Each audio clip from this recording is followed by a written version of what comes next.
ஆன்மீக மெய்யன்பர்களே, குன்றிருக்கும் இடமெல்லாம் குமரன் இருக்கும் இடம் என்பதற்கேற்ப கிருஷ்ணகிரி மாவட்டம் ஓசூர் பாகலூர் சாலை மாநகராட்சி அலுவலகம் எதிரில் அமைந்துள்ள அழகன் மலையில் செல்வ விநாயகர், இடும்பன், வள்ளி தெய்வானை சமேத அருள்மிகு ஸ்ரீ அழகன் முருகனுக்கு ஆலயம் அமைக்கப்பட்டு நிகழும் மங்களகரமான விசுவாவசு வருடம் ஐப்பசி மாதம் 17ஆம் நாள் 3/11/2025 திங்கள்கிழமை காலை 9:30 மணிக்கு மேல் 10:30 மணிக்குள் அஷ்டபந்தன மகா கும்பாபிஷேகம் நடைபெற உள்ளது.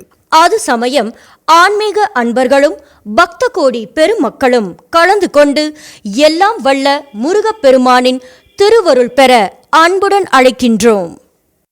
அன்புடன் அழைக்கும் அழகன்மலை முருகன் திருக்கோவில் கும்பாபிஷேக விழா குழுவினர் மற்றும் பொதுமக்கள். பாகலூர் சாலை, ஓசூர்.